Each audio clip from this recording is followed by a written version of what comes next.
J'ai perdu du temps, j'ai perdu de l'énergie.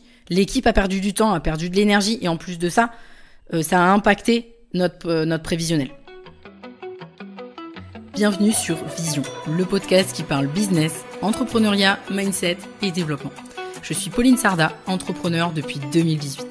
Mon objectif est de te faire comprendre qu'à partir du moment où tu prends tes responsabilités, tout est possible. Mais c'est seulement si tu te mets en action, et justement, c'est ma spécialité.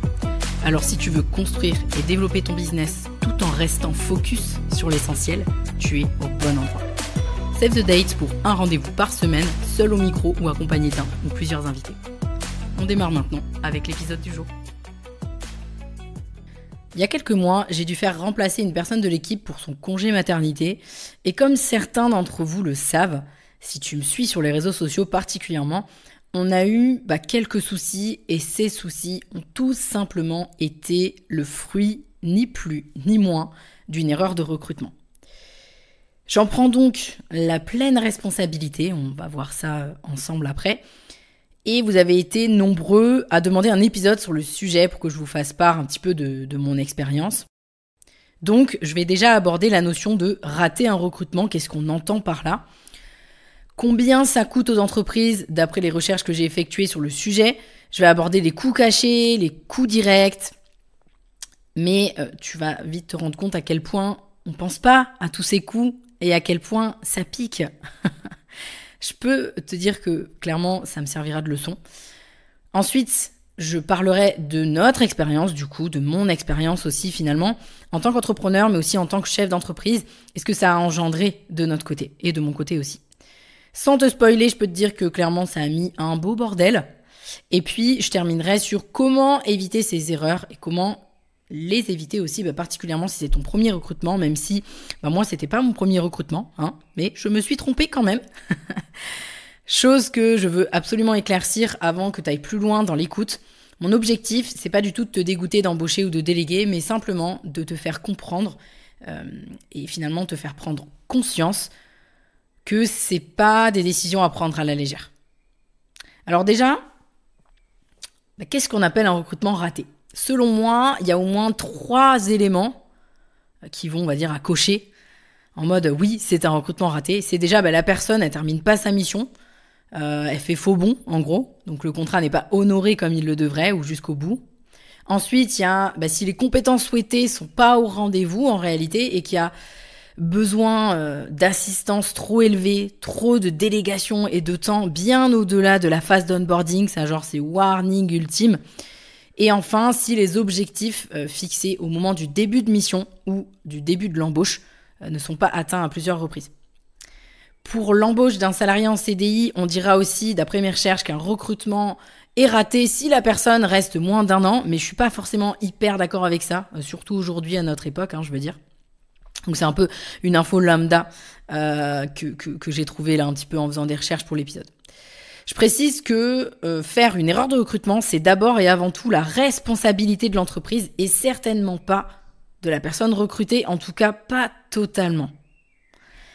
Bien sûr, la personne recrutée, elle a sa part de responsabilité, mais c'est quand même toi, au départ, chef d'entreprise, décisionnaire, qui a fait ce choix-là. Et c'est aussi à toi de t'assurer de certaines choses avant d'aller plus loin. Petite aparté d'ailleurs importante pour moi à préciser, pendant l'épisode, là, je vais parler de recrutement au sens large. Donc ça sera autant des salariés que des freelances. Mais attention, un freelance, c'est un indépendant. C'est pas à toi que je vais l'apprendre, puisque si tu écoutes ce podcast, en tout cas, tu es potentiellement indépendant. Et proposer un temps plein à un freelance, c'est 1, pas autorisé par la loi déjà, mais surtout 2, c'est clairement pas respecter la personne. Il y a beaucoup trop d'entreprises qui font ça, et en fait, ça me débecte. Donc, je voulais mettre les points sur les i et les barres sur les t. Chez nous, en tout cas, tous les prestataires avec qui on travaille ont d'autres clients, aparté fermé. Maintenant, combien ça coûte à une entreprise en moyenne ? Il faut savoir que c'est assez difficile à quantifier parce que ça dépend du salaire ou alors du TJM du freelance. Et forcément, par exemple, en freelance, ça coûtera beaucoup moins cher parce que ce sont des contrats plus flexibles. Donc, je vais faire une généralité ici, mais il faut bien retenir qu'en vrai, on peut difficilement faire une généralité sur ça. Je te dirai après d'ailleurs combien ça nous a coûté à nous. La moyenne pour un recrutement salarié raté, ça se situe aux alentours de 45 000 euros. Donc c'est quand même pas un petit billet, hein. Et encore une fois, ça peut être le double, voire le triple sur des emplois cadres. Donc pour arriver plus ou moins à ces chiffres, on va déjà parler des coûts directs, donc à savoir, quand quelqu'un arrive, on le forme, on prend du temps, et tout ce temps-là, il est rémunéré, ce qui est normal, hein. Mais quelque part, t'as quelqu'un qui arrive et qui n'est pas productif à 100%. Donc ça, c'est un temps qui coûte de l'argent aussi. On va parler de coûts d'un point de vue financier, mais on va pas parler que de ça, hein. Donc bien sûr, quand on onboard quelqu'un, on fait un investissement, hein. Donc c'est normal de prendre ce temps-là. Il y a forcément la rémunération perdue, entre guillemets, pendant ce temps. Et quand il s'agit d'un salarié, en France particulièrement, le coût d'un salarié, c'est quand même extrêmement élevé. Il y a les charges sociales, et là, ça pique, hein. Dans notre cas, c'était une freelance sur ce poste-ci. Mais bref, se tromper sur ce recrutement, dans notre cas, ça a eu un coût pour l'entreprise, et je vais en parler un petit peu plus en détail après. Ensuite, il y a les coûts indirects, donc la baisse de productivité, et ça peut impacter tout le reste de l'équipe, hein. Surtout si c'est une mission d'encadrement ou de gestion de projet, ce qui était notre cas par exemple. Les moments à vide, le temps de remplacer la personne, parce qu'au moment où tu te rends compte que tu t'es trompé, faut remplacer la personne. Et remplacer une personne, ça veut dire réonboarder quelqu'un, se réadapter, bref, je pense que tu as compris l'idée. Le retard potentiel aussi sur les objectifs commerciaux que ça peut engendrer. Tu vas voir que chez nous, d'ailleurs, ça a impacté cet aspect-là. Et puis, les coûts de remplacement. Donc tout ça, ça fait quand même beaucoup de coûts par-ci et par-là. Je peux te dire que ça t'arrive une fois, mais t'évites que ça t'arrive 2 fois. Je sais pas, potentiellement, ça me réarrivera. J'imagine que voilà, il y a plein d'entreprises à qui c'est arrivé et je pense que clairement, c'est un petit peu le passage obligé. Même si on voudrait tous et toutes l'éviter. En tout cas, chez nous, ce que ça a engendré derrière un simple mauvais recrutement, c'est des retards sur les rétroplanning. D'ailleurs, je dis sur les rétroplanning quand il y en avait, parce qu'en fait, il manquait des rétroplanning sur certains projets en cours, parce que la personne qu'on a recrutée avait pas tous les tenants et les aboutissants de notre secteur d'activité notamment, mais pas que. Du coup, ça a entraîné aussi du bordel dans les tâches de l'équipe, parce que si de base, en haut, entre guillemets, les tâches ne sont pas bien définies, pas bien distribuées, je te laisse imaginer ce que ça génère. Du stress, beaucoup de bordel, beaucoup de sollicitations inhabituelles, des choses à gérer par exemple pour moi, mais des choses à gérer en plus pour chacun des autres membres de l'équipe. Et puis des choses aussi où j'ai dû remettre ma main dedans, alors que normalement ça faisait très longtemps que j'avais pas mis la main dedans, donc je savais toujours le faire, mais en tout cas c'était pas du temps que j'avais prévu d'allouer à ces tâches-ci. Ensuite, beaucoup moins de temps tampon. En fait, tous les temps tampons, je fais une parenthèse là-dessus, c'est hyper important, à mon sens, quand tu bosses sur un rétroplanning, sur un projet, de prévoir des temps tampons. Et là, en fait, tous les temps tampons, ils ont été, on peut dire qu'ils ont été bien bouffés, quoi. Et ça a aussi impacté notre stratégie de lancement de notre accompagnement pour les entrepreneurs semi-avancés, le 3-6 à ce moment-là. Parce que comme on manquait de temps, parce que les temps tampons étaient réquisitionnés, que l'équipe était déjà, qui commençait finalement à prendre une surcharge. Du coup, la stratégie, elle a été posée, mais elle a été à demi-posée, hein, si je peux dire ça comme ça. Et là, c'est effet domino assuré, mais pas celui qu'on a envie de créer en général. Donc, on a ressenti aussi cette erreur de recrutement sur les résultats du lancement, et donc sur nos objectifs commerciaux.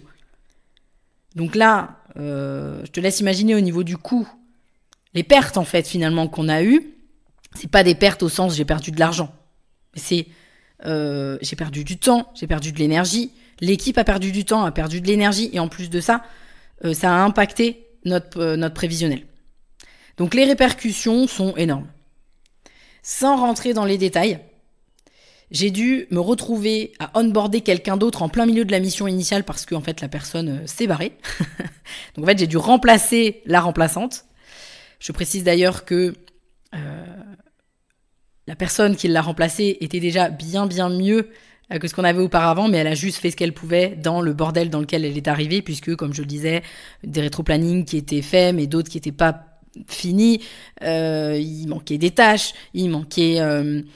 Bref, comme c'était sur un poste de gestion de projet, voilà, ça a beaucoup impacté tout le reste de l'équipe. Donc, ce qu'il faut retenir, c'est que dans une petite entreprise, un faux raccord en amène plein d'autres. Mais j'imagine que pour les grandes, ça impacte aussi beaucoup, évidemment. Même si on s'en rend peut-être moins compte, peut-être que ça se diffuse moins vite. Mais en tout cas, chez nous, là, ça s'est diffusé assez rapidement et ça a duré extrêmement longtemps. Je vais y revenir dessus après. Donc concrètement, je pense aussi que c'est important de parler des erreurs que moi j'ai faites, en tout cas celles que j'ai identifiées. La première erreur que j'ai commise, c'est celle de penser que c'était juste pour quelques mois, parce que c'était dans le cadre d'un remplacement de congé maternité. Et en fait, je me suis dit, c'est bon quoi. Allez, c'est pas très grave si la personne, elle réunit pas totalement tous nos critères. Mais quelle grosse connerie t'as fait, ma Pauline. Mais quelle connerie. Parce que les répercussions de ce recrutement raté, elles ont traîné jusqu'à plus 5 mois après. C'est énorme. C'est énorme. La deuxième erreur que j'ai faite, c'est celle de ne pas avoir testé la personne. Au moment où j'enregistre cet épisode, d'ailleurs, on est dans un processus de recrutement alternant. Et un alternant, c'est un salarié, Donc on déconne encore moins, j'ai envie de dire, qu'avec un freelance sur le process de recrutement. On a automatiquement instauré un test. On n'attend pas de cette personne qu'elle soit parfaite, mais ce qu'on souhaite, c'est pouvoir vérifier si ça nous convient. Et clairement, mon objectif quand j'embauche, c'est pas de virer la personne pendant la période d'essai. Non, parce que il y en a des fois qui me disent oui, mais il y a la période d'essai. Non, mais en fait, qui embauche pour virer quelqu'un à la période d'essai ? À un moment donné, non, c'est pas mon objectif. Donc, on met le paquet sur le process de recrutement et notamment aujourd'hui sur ce test, sur ce recrutement-ci par exemple, on a instauré un test et de toute façon, ça y est, c'est ancré dans nos process. C'est terminé, on ne fait plus rentrer personne sans test dans la boîte. Et troisième énorme erreur que j'ai faite, c'est celle de lui avoir laissé trop d'autonomie vite. En fait, avec ma boîte, j'ai aucun souci à faire confiance rapidement parce qu'on a des process, pas mal de structures quand même, donc je me dis ouais, c'est ok. Et surtout, je pars du principe que la personne, elle connaît mieux son métier que moi et à la limite, c'est même à cette personne de m'apprendre des choses presque. Bien sûr, il y a des limites, on a toujours une phase d'onboarding qui permet à la personne de prendre ses marques. Il y a un temps dédié à cet onboarding, etc. Mais là, c'était un profil avancé notamment. Donc en fait, j'ai lâché du lest. Je me suis dit, ok, pas de problème, tu gères. En fait, je pars pas du principe aujourd'hui que je ne dois plus faire confiance parce que non, je fais toujours confiance maintenant. Il y a aucun problème avec ça. Je veux dire, ça n'a pas brisé la confiance que je peux avoir envers les personnes qui travaillent avec nous et qui arrivent. Mais clairement, je pense que j'aurais pas dû faire confiance comme ça trop vite. En tout et pour tout, ce recrutement raté m'a coûté, en tout cas au bas mot, 25 000 € à peu près. Entre les résultats commerciaux qui n'ont pas été atteints comme on le voulait derrière, et encore, la 25 000 €, je pense qu'on peut rajouter un petit 10K derrière, même s'il n'y a pas que ça. Mais ça y a énormément contribué malheureusement, dû au temps perdu, à la mauvaise gestion de projet, aussi au double recrutement, parce qu'en fait, on a recruté une remplaçante et on a dû recruter un remplaçant du remplaçant. Donc bref, tout ça, ça coûte cher. Alors clairement, si ça avait été un poste salarié, ça aurait coûté le double, le triple, le quadruple, peut-être. Mais en tout cas, ça nous a coûté extrêmement cher. À tous les points de vue, là, je parle beaucoup de la partie financière, mais pas que ça. Et de ton côté, selon moi, voilà les choses que je te recommanderais de faire pour éviter de planter ton recrutement.